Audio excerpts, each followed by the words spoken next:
Hello to all my dear students, my name is Sumit Rana.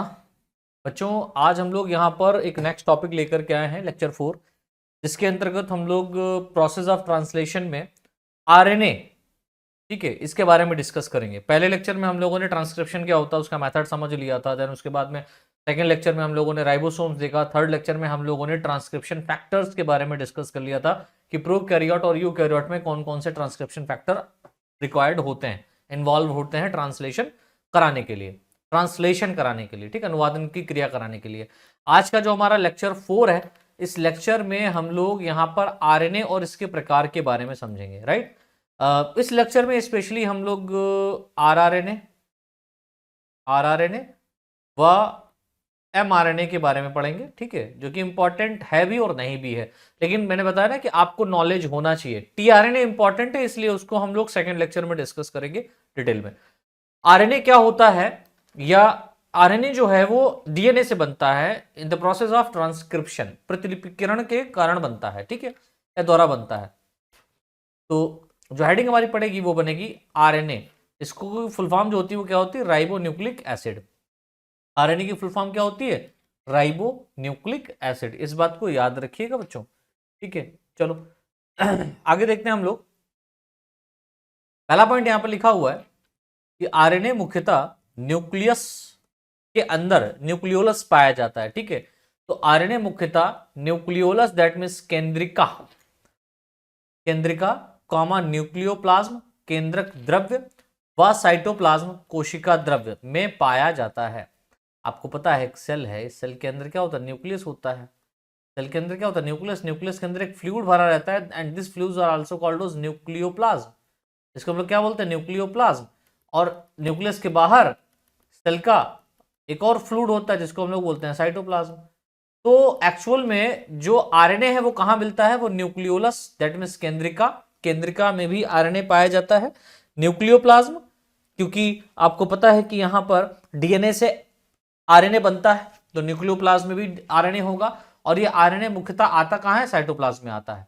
तो तीन जगह मिल सकता है, न्यूक्लियोलस में मिल सकता है, न्यूक्लियोप्लाज्म में मिल सकता है और साइटोप्लाज्म में मिलता है।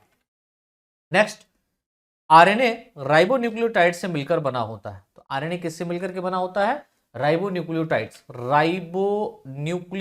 देखिए ये भी न्यूक्लियोटाइड्स का ही एक भाग होता है, ठीक है। यह सिंगल स्टैंडर्ड एक रज्जुकीय होता है। आरएनए कैसा होता है, सिंगल स्टैंडर्ड होता है, लेकिन अपवाद स्वरूप हम बात करेंगे, बायोलॉजी है तो एक्सेप्शन होगा, डबल स्टैंडर्ड भी हो सकता है, डबल स्टैंडर्ड भी हो सकता है। अपवाद स्वरूप क्या है, या डबल स्टैंडर्ड भी हो सकता है। कौन, आरएनए। जैसे फॉर एग्जांपल आप रियो वायरस की बात करें, वोन ट्यूमर की वायरस की बात करें, तो वोन ट्यूमर वायरस और रियो वायरस ये कैसे होते हैं, इनके अंदर जो जेनेटिक मटेरियल होगा वो आरएनए के रूप में होता है वायरसेस के अंदर। और ये जो आरएनए होगा वो कैसा होगा, डबल स्टैंडर्ड, दैट मीन्स द्विरज्जुकीय, डबल स्टैंडर्ड आरएनए, द्विरज्जुकीय आरएनए। तो ये जरूरी नहीं कि सिंगल स्टैंडर्ड फॉर्म में ही पाया जाए आरएनए। अपवाद स्वरूप यहां पर क्या हमने देखा कि रियो वायरस और वॉन ट्यूमर वायरस में, वॉन ट्यूमर वायरस में क्या है, कौन पाया जाता है, डबल स्टैंडर्ड आरएनए पाया जाता है। ये एक्सेप्शन तौर पर है, यही क्वेश्चन आपसे पूछा जाएगा एक्चुअल में। वैसे तो आरएनए मेनली स्पेशली फॉर्म में कैसा होता है, सिंगल स्टैंडर्ड होता है। नेक्स्ट पॉइंट देखिए लिखा हुआ है यहाँ पर कि आरएनए में पाए जाने वाले नाइट्रोजन बेसिस फॉलोइंग टाइप से होते हैं। जो आरएनए के अंदर नाइट्रोजन बेसिस पाए जाते हैं वो निम्नलिखित प्रकार से होते हैं। जैसे यहाँ पर एडेनिन तो पाया जाएगा, गुआनिन पाया जाएगा, साइटोसिन पाया जाएगा, और थाइमिन के जगह पे क्या होता है, यूरेसिल होता है। एडेनिन, गुआनिन, साइटोसिन और यूरेसिल, और ये थाइमिन की जगह पे होता है, इस बात को याद रखना। नेक्स्ट पॉइंट देखिए लिखा हुआ है, आरएनए में ribose sugar, pentose sugar, RNA में राइबोस शुगर कैसी होती है, पेंटोस शुगर के फॉर्म में पाई जाती है, ठीक है। तो आरएनए में राइबोस शुगर पेंटोस शुगर के फॉर्म में पाई जाती है, ठीक है। आरएनए फर्स्ट जेनेटिक मटेरियल था, यानी कि सबसे पहले जो बना था वो कौन बना था, आरएनए बना था, इसीलिए आरएनए पहला जेनेटिक मटेरियल माना जाता है सिंगल स्टैंडर्ड फॉर्म में। बाद में ये डबल स्टैंडर्ड हुआ होगा, ठीक है। नेक्स्ट पॉइंट देखिए लिखा हुआ है, कई सारे वायरसेस का जेनेटिक मटेरियल, यानी कि बहुत सारे वायरसेस ऐसे हैं जिनका जेनेटिक मटेरियल आरएनए होता है। तो आरएनए कई सारे वायरसेस का जेनेटिक मटेरियल होता है, कई सारे वायरसेस का जेनेटिक मटेरियल आरएनए होता है। For example QB bacteriophage virus, इसका जेनेटिक मटेरियल क्या है? आरएनए है। और टोबैको मोज़ेक वायरस, इसका भी जेनेटिक मटेरियल क्या है? आरएनए है, राइट। नेक्स्ट पॉइंट देखिए लिखा हुआ है, आरएनए न केवल जेनेटिक मटेरियल है बल्कि यह एक उत्प्रेरक दैट मींस कैटलिस्ट भी होता है। आरएनए केवल और केवल जेनेटिक मटेरियल ही नहीं होता बल्कि ये एक प्रकार का कैटलाइजर होता है। ये क्या करता है? काटता है जाकर के, ये किसी रिएक्शंस की दर को करवाएगा जाकर के, राइट। नेक्स्ट, कैटलिस्ट होने के कारण यह मोर एक्टिव या रिएक्टिव होता है। अब ये कैटलिस्ट है, इसके कारण ये बहुत ही ज्यादा क्या होता है? एक्टिव होता है, और इसलिए यह अस्थाई अनस्टेबल होता है, राइट। अनस्टेबल होता है इन कंपेरिजन टू डीएनए।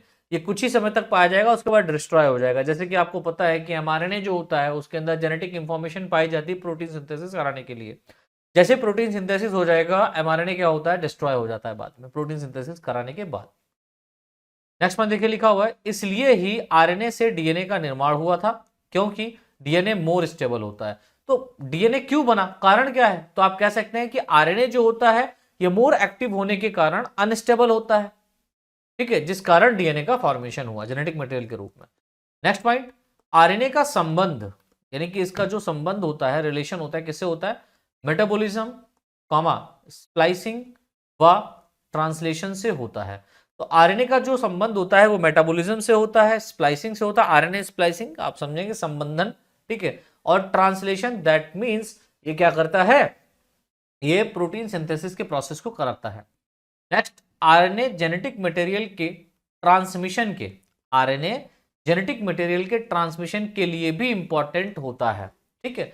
ये जेनेटिक मटेरियल जो पाया जाता है हमारे बॉडी के अंदर, डीएनए है ना, तो उसके अंदर जीन्स पाए जाते हैं और वो जीन के अंदर करैक्टर्स पाए जाते हैं कुछ, तो उनके ट्रांसमिशन में भी आरएनए का बहुत बहुत रोल होता है। जैसे कि आप देखिए डीएनए में कुछ ऐसी इंफॉर्मेशन होती है जिसका ट्रांसक्रिप्शन प्रोसेस के द्वारा एमआरएनए का फॉर्मेशन होता है, और एमआरएनए से प्रोटीन का फॉर्मेशन होता है। आगे देखिए नेक्स्ट पॉइंट लिखा हुआ है कि कुछ एंजाइम्स, फॉर एग्जांपल राइबोन्यूक्लियेज, ठीक है, राइबोन्यूक्लियेज पी व राइबोजाइम, समझिए राइबोन्यूक्लियेज पी व राइबोजाइम आरएनए से प्रोड्यूस होते हैं। तो कुछ ऐसे एंजाइम्स भी होते हैं जो आरएनए के द्वारा क्या होते हैं? निर्मित होते हैं या प्रोड्यूस होते हैं, इस बात को याद रखिएगा, ठीक है। जबकि अधिकांश एंजाइम्स प्रोटीन के बने होते हैं। तो बहुत इंपॉर्टेंट पॉइंट यहां पर है, आपका एक ऑब्जेक्टिव क्वेश्चन बन सकता है कि ऐसे कौन से एंजाइम है या ऐसा कौन सा एंजाइम है जो आरएनए के द्वारा बनता है, ना कि प्रोटीन के द्वारा। वैसे तो आपको पता है कि जितने भी एंजाइम्स होते हैं वो प्रोटीन से ही निर्मित होते हैं। All enzymes made up of protein, ठीक है, प्रोटीन के द्वारा ही एंजाइम्स बनते हैं। लेकिन दो एंजाइम एक्सेप्शनल तौर पर ऐसे हैं जो राइबोन्यूक्लियस पी और राइबोजाइम आरएनए के द्वारा क्या होते हैं? निर्मित होते हैं, जो कि आरएनए आपको पता है जेनेटिक मटेरियल के फॉर्म में पाया जा रहा है, प्रोटीन बनवाने जा रहा है, बिना प्रोटीन बनाए क्या बन जाता है? एंजाइम बन जाता है। नेक्स्ट पॉइंट देखिए लिखा हुआ है यहां पर, आरएनए के ऑल फंक्शंस नॉन जेनेटिक होते हैं। समझिए जितने भी फंक्शन होते हैं आरएनए के जितने भी फंक्शन होते हैं वो सभी के सभी कैसे होते हैं? नॉन जेनेटिक होते हैं। इनका जेनेटिक लेवल पर कोई लेना देना नहीं है। अब बात करेंगे टाइप ऑफ आरएनए। तो टाइप ऑफ आरएनए में तीन प्रकार के आरएनए होते हैं, एक तो आरआरएनए होता है, दूसरा एमआरएनए और तीसरा टीआरएनए। तीनों एंजाइम्स तीनों आरएनए के प्रकार बहुत इंपॉर्टेंट हैं। बिना इनके प्रोटीन सिंथेसिस नहीं हो सकती, ठीक है, बिना इनके प्रोटीन सिंथेसिस नहीं हो सकती, याद रखना। तो पहला है हमारा आरआरएनए, जिसको हम लोग राइबोसोमल राइबोन्यूक्लिक एसिड के नाम से जानते हैं।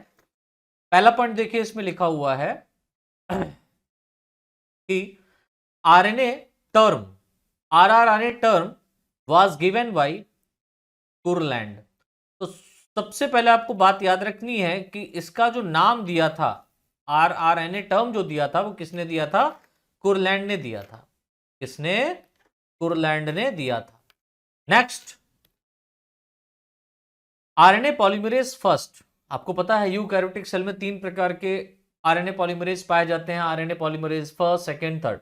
तो आरआरएनए का निर्माण कौन करता है? आरएनए पॉलीमरेज फर्स्ट करता है, ठीक है, के द्वारा आरआरएनए का सिंथेसिस होता है। नेक्स्ट, यह मुख्यतः राइबोसोम में पाया जाता है। ये मुख्यतः कहां पाया जाता है? कौन? आरएनए पॉलीमरेज फर्स्ट कहां पाया जाता है? राइबोसोम में पाया जाता है, एवं राइबोसोम्स के 65% भाग को बनाता है। जो राइबोसोम है ना, उसका जो 65% भाग है वो किससे मिलकर के बना होता है? आरआरएनए से मिलकर के बना होता है। तो ribosome is equal to rRNA 65% plus protein. RRNA total RNA का 80% भाग होता है। आप समझिए, जो आरआरएनए होता है, ये जो टोटल आरएनए है, एमआरएनए, टीआरएनए, आरआरएनए, तो इन सबका ये 80% भाग होता है।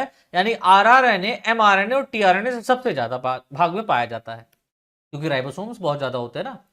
आरआरएनए का निर्माण न्यूक्लियोलस यानी केंद्रिका में होता है। आरआरएनए का निर्माण कहां होता है? न्यूक्लियोलस में होता है, इसीलिए न्यूक्लियोलस में भी क्या होता है? आरएनए पाया जाता है। नेक्स्ट पॉइंट, आरआरएनए सबसे ज्यादा मात्रा में पाया जाने वाला आरएनए है। तो आपसे क्वेश्चन पूछा जाएगा, सबसे ज्यादा मात्रा में पाया जाने वाला आरएनए कौन सा है? तो 80% भाग कौन सा है? आरआरएनए का है। तो आरआरएनए सबसे ज्यादा मात्रा में पाया जाने वाला आरएनए होता है। इसे इनसॉल्युबल आरएनए भी कहते हैं, ठीक है। आरआरएनए को इनसॉल्युबल आरएनए भी कहते हैं, एवं यह मोस्ट स्टेबल आरएनए होता है। ये अधिकतर स्टेबिलिटी प्रोड्यूस करता है। क्यों? क्योंकि आपको पता है राइबोसोम्स के अंदर आरआरएनए सबसे ज्यादा पाया जाता है। अब देखिए राइबोसोम्स, वैसे तो मैं पढ़ा चुका हूं राइबोसोम्स आप सभी को सॉरी, लेकिन यहां पर मैं आपको एक जनरल नॉलेज के तौर पर कुछ बात समझाना चाहता हूं। मेरा कहने का मतलब क्या है, आप समझिए। 70s आरएनए राइबोसोम्स और 80s राइबोसोम्स पाए जाते हैं। एस कहने का मतलब क्या होता है? एस कहने का मतलब होता है सेप्टबर्ग यूनिट या राइबोसोम्स की अवसादन दर को दर्शाता है, ठीक है। सेडिमेंटेशन रेट को क्या करता है? ये दर्शाता है। अब 70s राइबोसोम प्रोकैरियोट्स में पाए जाते हैं, माइटोकॉन्ड्रिया में पाया जाता है, क्लोरोप्लास्ट में पाया जाता है। ये तीन जगह पाया जाता है, prokaryote, mitochondria, chloroplast. 80s ribosome mainly eukaryote cells में पाए जाते हैं। अब देखिए, अगर मैं 70s राइबोसोम की बात करूं तो मैंने आप सभी को बताया था कि ये दो सब यूनिट से मिलकर के बना होता है। एक लार्ज सब यूनिट 50s होता है और एक स्मॉल सब यूनिट 30s होता है। इसी प्रकार अगर हम 80s राइबोसोम की बात करें तो ये दो यूनिट सब यूनिट से मिलकर के बना होता है, एक 60s और एक 40s। अगर आप इन दोनों को जोड़ेंगे तो ये 100 निकलेगा, बट इनको नहीं जोड़ना है, क्योंकि मैंने बताया था क्या कि जो राइबोसोम्स है, इन दो सब यूनिट्स का जो अवसादन दर है वो एक जैसा नहीं होता, अलग अलग होता है, ठीक है। हम बात करते हैं 70s राइबोसोम्स की। तो 50s राइबोसोम्स में आरआरएनए कितना परसेंट है? तो 50s लार्ज सब यूनिट ऑफ राइबोसोम में प्रोकैरियोट्स की बात करेंगे तो उसमें 23s आरआरएनए पाया जाता है और 5s आरआरएनए पाया जाता है। तो आरआरएनए कितना है? यहां पर दो यूनिट में है, 23s आरआरएनए और 5s आरआरएनए। 30s राइबोसोम में ये केवल 16s आरआरएनए के रूप में पाया जाता है, ठीक है। देखिए लिखा हुआ है 70s राइबोसोम में 3 प्रकार के आरआरएनए पाए जाते हैं, 23s, 5s और 16s। 23s, 5s और 16s कितने प्रकार के हो गए? 3 प्रकार के हो गए। इसी प्रकार अगर हम लोग 80s राइबोसोम्स की बात करें तो लार्ज सब यूनिट में आप देखेंगे यहां पर 28s आरआरएनए, 5.8s आरआरएनए और 5s आरआरएनए पाया जाता है इसकी लार्जर सब यूनिट में, या मिलकर के बना होता है। और 18s आरआरएनए केवल और केवल 40s स्मॉलर सब यूनिट में पाया जाता है। तो यहां पर मैंने बताया 80s राइबोसोम में 4 प्रकार के, कौन कौन से? 28s, 5.8s और 5s, सॉरी 5s और 18s आरआरएनए, ठीक है। 18s आरआरएनए समझ में आया? अब देखिए यहां पर मैं आपको राइबोसोम्स का एक थोड़ा सा स्ट्रक्चर बना के दिखाया हूं कि ये एमआरएनए है जिसका 5 प्राइम टू 3 प्राइम एंड होता है। इस एमआरएनए के साथ स्मॉलर सब यूनिट अटैच रहता है, स्मॉलर सब यूनिट ऑफ राइबोसोम यहां पर अटैच है, और ऊपर की तरफ लार्ज सब यूनिट ऑफ राइबोसोम पाया जाता है। इसके अंदर टीआरएनए आकर के जुड़ता है, जिसके पास में क्या होता है, लोडेड टीआरएनए आता है, जिसमें अमीनो एसिड होते हैं। ठीक है, अब 1 2 3 एक टीआरएनए एक ही अमीनो एसिड को कोड करेगा। और मैग्नीशियम आयन के कंसंट्रेशन का जब ज्यादा कंसंट्रेशन हाई होता है, मैग्नीशियम आयन के हाई कंसंट्रेशन से ये दोनों इस लार्जर और स्मॉलर सब यूनिट आपस में जुड़ जाती हैं, और बीच में क्या होता है, एमआरएनए स्ट्रैंड पाया जाता है। ठीक है, जिसमें कोडोन होते हैं, और यहां पर टीआरएनए पर एंटीकोडोन होते हैं, यहां पर एंटीकोडोन होते हैं, और ये क्या है, कोडोन है, जो कोड करके अमीनो एसिड्स को वहां पर अनलोड करेगा। राइट, आगे देखिए, राइबोसोम्स की स्मॉल सब यूनिट से एमआरएनए जुड़ता है। ठीक है, राइबोसोम्स की स्मॉल सब यूनिट से एमआरएनए क्या होता है, जुड़ता है। राइबोसोम्स की लार्ज सब यूनिट से टीआरएनए जुड़ता है। समझो, राइबोसोम की स्मॉल सब यूनिट से एमआरएनए जुड़ता है, और लार्ज सब यूनिट से टीआरएनए आकर के जुड़ता है। राइट, नेक्स्ट पॉइंट, आरआरएनए का मेन फंक्शन प्रोटीन सिंथेसिस करवाना होता है। तो आरआरएनए का जो मेन फंक्शन होता है प्रोटीन सिंथेसिस कराना होता है। क्यों? क्योंकि राइबोसोम्स में ये बना होता है ना, राइबोसोम्स में अधिक मात्रा में आरआरएनए पाया जाता है, तो आरआरएनए जो होता है वो राइबोसोम्स का निर्माण कराता है। राइट, इस तरीके से आरआरएनए हमारा कंप्लीट हुआ। और नेक्स्ट हमारा कौन सा है, एमआरएनए, मैसेंजर आरएनए इसको कहा जाता है, मैसेंजर राइबोन्यूक्लिक एसिड कहा जाता है। बहुत गौर से समझिएगा इसको, ये इंपॉर्टेंट है। पहला पॉइंट देखिए, लिखा हुआ है mRNA term was given by Jacob and Monod. दो साइंटिस्ट थे, जैकब और मोनार्ड, इन्होंने एमआरएनए टर्म को प्रपोज किया। राइट, एमआरएनए टर्म को प्रपोज किया। नेक्स्ट, एमआरएनए स्ट्रैंड पर डीएनए द्वारा प्रेषित जेनेटिक इंफॉर्मेशन पाई जाती है। जो एमआरएनए होता है, इसका जो स्ट्रैंड होता है एमआरएनए का, इसके ऊपर डीएनए द्वारा कुछ जेनेटिक इंफॉर्मेशन को कोड किया जाता है, जिससे प्रोटीन का फॉर्मेशन होता है। ये डीएनए है और इसके द्वारा बन गया ये एमआरएनए, और इसके ऊपर जेनेटिक कोड क्या है बच्चा, जेनेटिक कोड क्या है, पाई जाती है, जो कि प्रोटीन सिंथेसिस करवाया जाएगा जाकर के। इन इंफॉर्मेशन का यूज एमआरएनए प्रोटीन फॉर्मेशन में करता है। तो ये जो जितनी इंफॉर्मेशन है, इनका यूज जो है एमआरएनए किस में करेगा, प्रोटीन फॉर्मेशन में करता है। नेक्स्ट, एमआरएनए पर जेनेटिक इंफॉर्मेशन कोडोन के रूप में पाई जाती है। एमआरएनए पर जेनेटिक इंफॉर्मेशन किस रूप में पाई जाती है बच्चों, कोडोन्स के रूप में पाई जाती है, जिसमें डेफिनेट अमीनो एसिड को, जिसमें डेफिनेट यानी कुछ ऐसे अमीनो एसिड्स हैं जो ही वही कोड करे जाएंगे, जिसमें डेफिनेट अमीनो एसिड्स को कोड करने की इंफॉर्मेशन पाई जाती है। अर्थात प्रोटीन चेन में अमीनो एसिड्स के सीक्वेंस को निर्धारित करने का कार्य एमआरएनए द्वारा कंप्लीट होता है। नेक्स्ट पॉइंट, एक तरफ से एमआरएनए प्रोटीन चेन फॉर्मेशन के लिए टेम्पलेट यानी गाइड की तरह कार्य करता है। नेक्स्ट पॉइंट, एमआरएनए कुछ आरएनए का 1 से 5% ही भाग होता है। ठीक है, एमआरएनए कुल आरएनए का 1 से 5% भाग ही होता है। अधिकतर भाग कौन सा होता है, आरआरएनए होता है। राइट, और ये 1 से 5% होता है कौन, एमआरएनए। यह आरएनए का स्वरूप काफी अनस्टेबल होता है, बहुत कम समय के लिए आएगा, प्रोटीन सिंथेसिस कराएगा और डिस्ट्रॉय हो जाएगा। प्रोटीन चैन फॉर्मेशन के बाद यह डीजेनरेट हो जाता है। ठीक है, जो प्रोटीन चैन है उसके बनने के बाद में एमआरएनए क्या होता है, डीजेनरेट हो जाता है। डीएनए से एमआरएनए निर्माण की प्रक्रिया को अनुलेखन दैट मींस ट्रांसलेशन कहते हैं। आपको पता है डीएनए से जो एमआरएनए बनता है उसकी क्रिया को हम लोग क्या कहते हैं, ट्रांसक्रिप्शन कहते हैं। ठीक है, ट्रांसक्रिप्शन, ट्रांसलेशन है, ट्रांसक्रिप्शन कहते हैं, ट्रांसक्रिप्शन कहते हैं। ठीक है, डीएनए से एमआरएनए निर्माण की प्रक्रिया को अनुलेखन ट्रांसक्रिप्शन कहते हैं, तथा एमआरएनए से प्रोटीन, जो कि हम लोग पढ़ेंगे ना, एमआरएनए से प्रोटीन बनने की क्रिया को, एमआरएनए से प्रोटीन बनने की क्रिया को क्या कहते हैं बच्चों, ट्रांसलेशन, अनुवाद, ट्रांसलेशन, अनुवाद, ट्रांसलेशन कहते हैं। राइट, इसको हम लोग क्या कहते हैं, ट्रांसलेशन कहते हैं। तो एमआरएनए से जब क्या बन जाएगा, प्रोटीन बन जाएगा, तो उसको हम क्या बोलेंगे, ट्रांसलेशन कहते हैं। राइट। इसके बाद में नेक्स्ट हमारा पॉइंट लिखा हुआ है, यूकैरियोट्स में एमआरएनए का निर्माण आरएनए पॉलीमरेज सेकेंड एंजाइम की प्रेजेंस में होता है। तो आरएनए पॉलीमरेज सेकेंड जो होता है वो एमआरएनए का फॉर्मेशन करता है डीएनए से।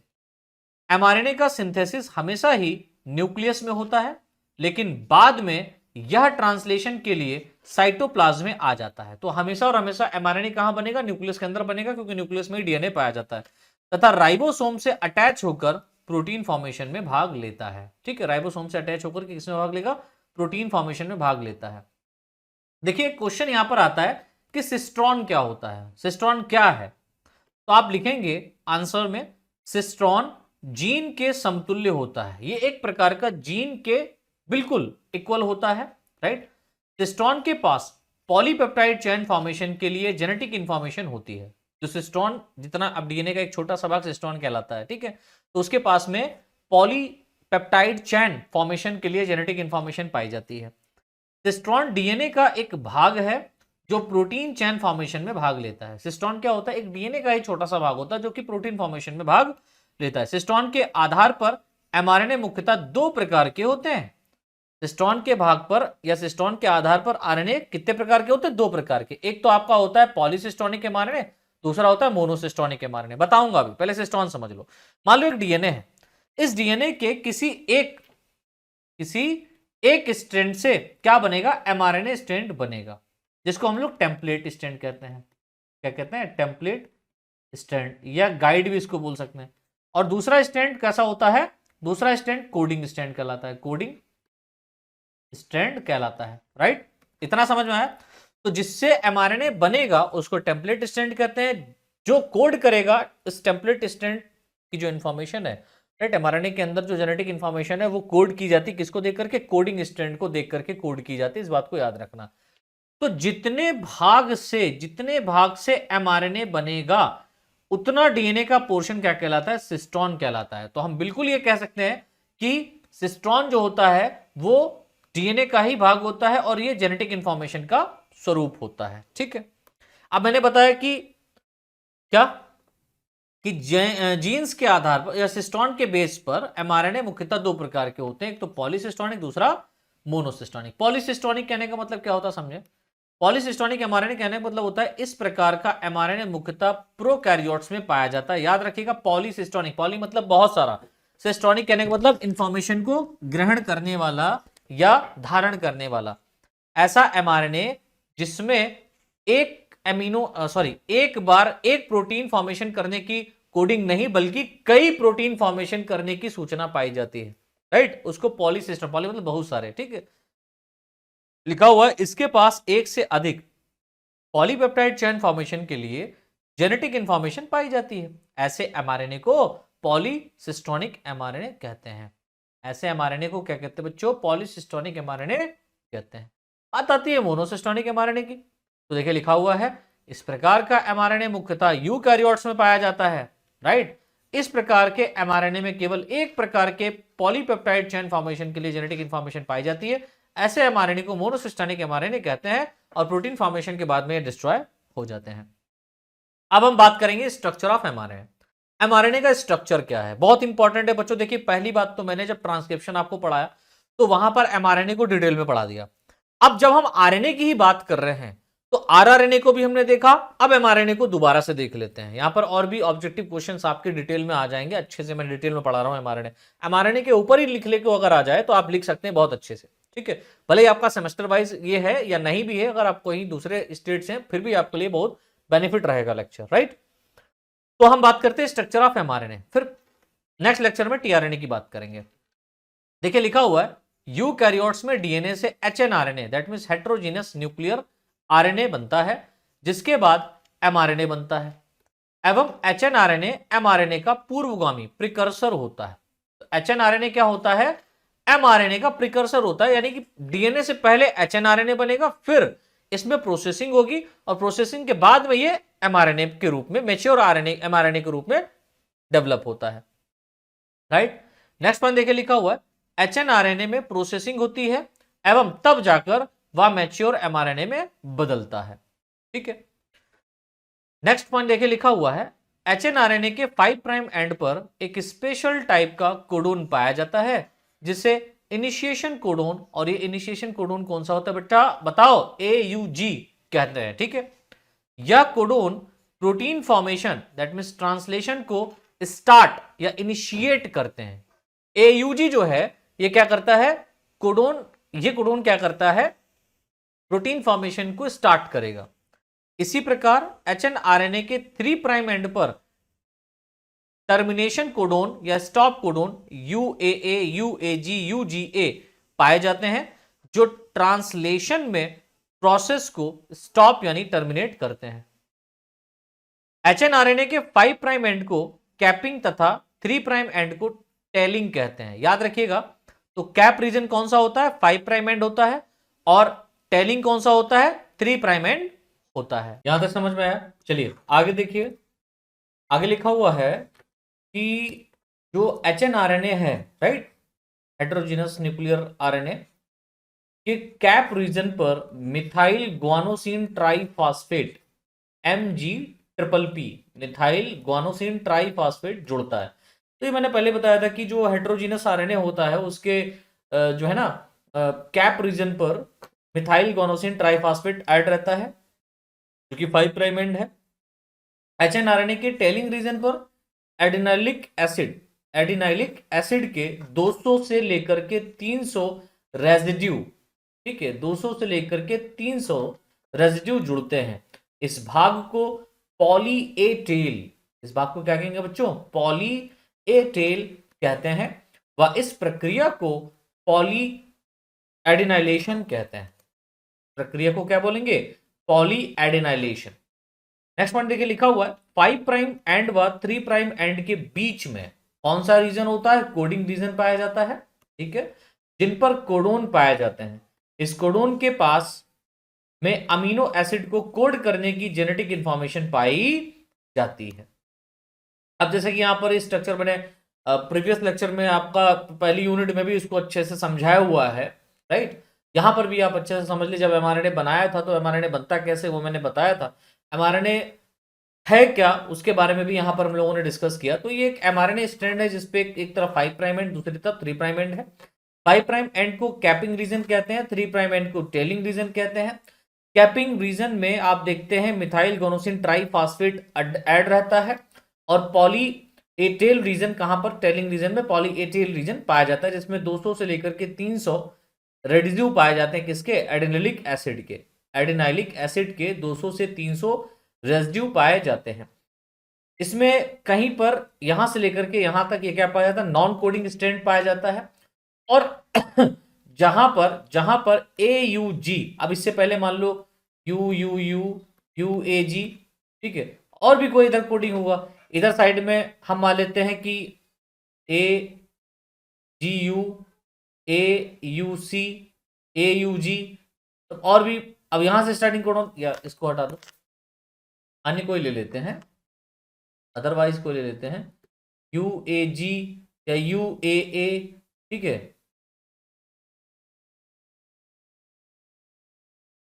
या AAA ले लो, AAG ले लो, है ना। ये कोडोन पाए जा रहे हैं मान लो, तो ये नॉन कोडिंग कोडोन है और ये नॉन कोडिंग कोडोन है। कोडिंग रीजन कौन सा होता है, जहां पर आप देखेंगे अगर इस एमआरएनए स्ट्रैंड पर इस रीजन पर AUG पाया जाता है तो इनिशिएशन या स्टार्ट कोडोन कहलाएगा। यहां से क्या होगा, एमआरएनए से प्रोटीन बनने, एमआरएनए पर प्रोटीन बनने की प्रक्रिया स्टार्ट होगी। और ये प्रोटीन कहां तक बनती जाती है, जहां पर UAA, UAG और UGA स्टॉप कोडोन या टर्मिनेशन कोडोन नहीं मिलेंगे। ठीक, ये तो एमआरएनए की बात हो गई। आगे देखिए, कुछ खास बात लिखा है। एचएनआरएनए को हेटेरोजेनस न्यूक्लियर आरएनए इसलिए कहते हैं क्योंकि इसमें 2 प्रकार के सेगमेंट्स पाए जाते हैं। एक तो एक्सॉन पाया जाता है, दूसरा इंट्रॉन पाया जाता है। एक्सॉन क्या होता है, मैंने बताया हुआ है कि इन पर जेनेटिक इंफॉर्मेशन पाई जाती है, और इंट्रॉन्स क्या होते हैं, यह निष्क्रिय सेगमेंट्स होते हैं। ये किसी भी प्रकार के ऐसे सेगमेंट नहीं जिनका कोई मतलब ही नहीं हो, निष्क्रिय सेगमेंट होते हैं। नेक्स्ट पॉइंट देखिए, लिखा हुआ है इसी प्रकार एचएनआरएनए पर प्रोसेसिंग के दौरान, इसी प्रकार एचएनआरएनए हेटेरोजेनस न्यूक्लियर आरएनए पर प्रोसेसिंग के दौरान इंट्रॉन्स को हटाया जाता है। जिनका कोई काम नहीं उनको हटा दिया जाएगा। इंट्रॉन्स को हटाने की प्रक्रिया को RNA splicing that means RNA संबंधन कहते हैं। तो आरएनए स्प्लाइसिंग भी यहां पर होता है। अब जैसे एचएनआरएनए को स्प्लिट जीन भी कहते हैं, एचएनआरएनए को क्या कहते हैं, स्प्लिट जीन भी कहते हैं। स्प्लिट जीन के बारे में सबसे पहले किसने बताया था, फिलिप शार्प ने बताया था। तो स्प्लिट जीन क्यों कहा जा रहा भैया, क्योंकि भैया इसके ऊपर क्या पाए जा रहे हैं, इंट्रॉन्स पाए जा रहे हैं, और इंट्रॉन्स पाए जाने के कारण इसके ऊपर जगह जगह पर स्प्लिट जीन, जगह जगह पर इंट्रॉन्स पाए जा रहे हैं। तो एक्सॉन वाले रीजन में जीन पाया जा रहा है, एक्सॉन वाले रीजन में क्या पाया जा रहा है, जीन पाया जा रहा है। लेकिन यहां पर बीच बीच में क्या पाया जा रहा है, इंट्रॉन्स, जो कि इन जीन्स को आपस में अलग अलग या सेपरेट रखते हैं। तो स्प्लिट जीन कह सकते हैं, उसको किसने कहा, फिलिप शार्प ने कहा।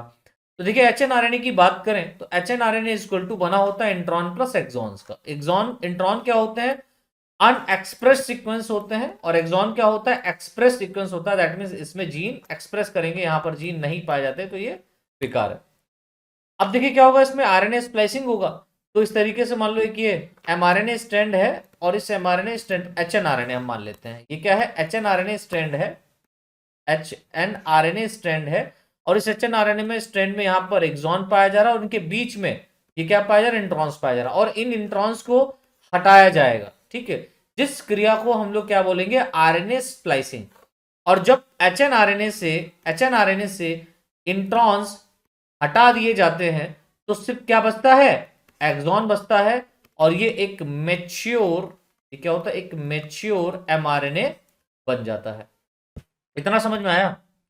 देखिए लास्ट पॉइंट लिखा हुआ है, जब कैपिंग या टेलिंग, जब कैपिंग कॉमा टेलिंग व आरएनए स्प्लाइसिंग तीनों कंप्लीट हो जाती है, तब एचएनआरएनए एक मैच्योर एमआरएनए में बदल जाता है, और यही एमआरएनए प्रोटीन सिंथेसिस में भाग लेता है। और जो यहां पर एमआरएनए बनेगा ये क्या करेगा, ये प्रोटीन फॉर्मेशन में या प्रोटीन सिंथेसिस में पार्टिसिपेट करेगा साइटोप्लाज्म में जाकर। ठीक है, तो इस तरीके से बेटा हमने यहां पर क्या देखा, इस लेक्चर के अंतर्गत हम लोगों ने आरआरएनए और एमआरएनए को समझ लिया है। नेक्स्ट लेक्चर में हम लोग डिटेल्ड फॉर्म में क्या देखेंगे, टीआरएनए के बारे में डिस्कस करेंगे। और जैसे हमारा टीआरएनए कंप्लीट होगा देन उसके बाद में हम लोग यहाँ पर ट्रांसलेशन का जो प्रोसेस है किस तरीके से हो रहा है उसको समझेंगे। तो आज के लिए बच्चों इतना ही, बहुत बहुत धन्यवाद।